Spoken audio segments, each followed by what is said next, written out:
Welcome back. Are you looking around your garden right now thinking things are looking a little dry and crusty? I think a lot of people are. Well, hold off maybe on doing a big fall cleanup. That's because Melissa Cole met with our gardening expert, Jen Mooney, to learn a little bit more about why. Take a look.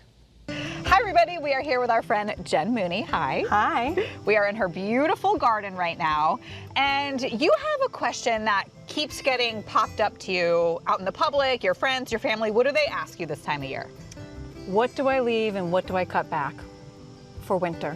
Yeah. Every year, and I'm going to tell you and give you some tips today. And I think the real surprise here is that you don't really have to do a lot. No.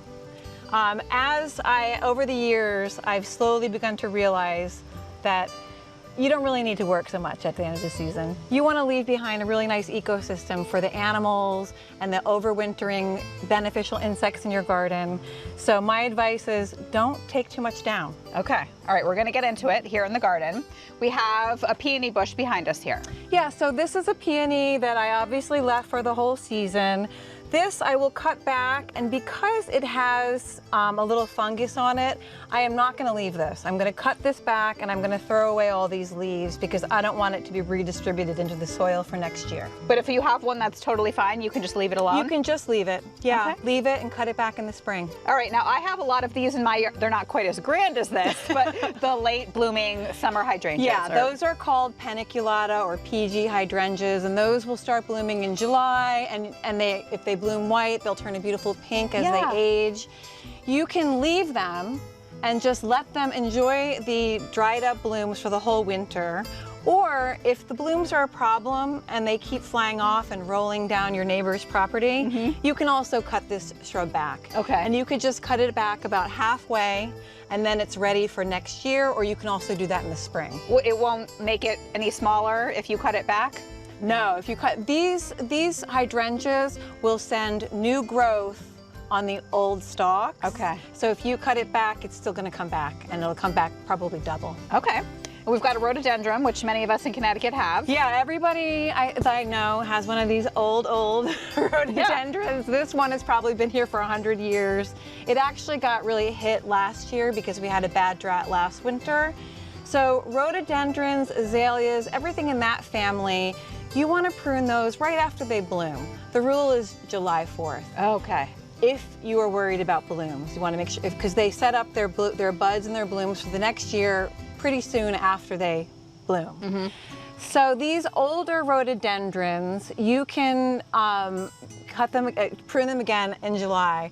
But I would also recommend watering them. Because it's been really dry. It's been really dry, and we kind of overlook our older shrubs. Yeah. Because we think they're fine. we think they're fine. But lately, like this one got damaged from the drought last fall. So this fall, I've been watering it a little bit extra. All right, we're gonna head into the lower garden where you have more pollinator plants and check that out. Yeah. Come on. So now we're in the pollinator garden, and we have so much to talk about in here. Yeah. It's beautiful. Thank you. We have echinacea. Yeah, I have tons and tons of echinacea. It's one of my favorites, easy. And I really like, I do prune it a little bit throughout the summer to take care of any flopping, but I leave as much as I can because birds love to eat these little seed heads. Yeah, so even though it looks like this is like past peak here, the birds are still gonna love Yeah, this. they're gonna be picking away at these seeds until they're gone. So Okay. I've seen birds out here all winter long. Oh, that's so nice. Yeah.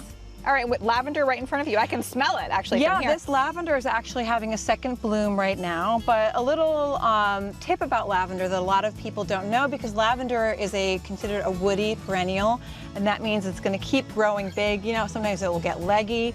The trick with lavender is once it's done blooming, obviously not this one, but once the flowers go gray, Like over here, some of them are gray. there's some, and pollinators are no longer enjoying it. You can just cut it back. I would like up to here, sort of hedge it into a ball, and that will make sure next year it grows back in a nice shape and it won't get leggy. Okay. All right, so when the flowers turn gray, that's your signal. Yeah, that's your signal. All right, we have some roses throughout. Yeah, so roses you don't want to touch during the growing season, because when you cut a rose as it's growing, it will send more shoots out.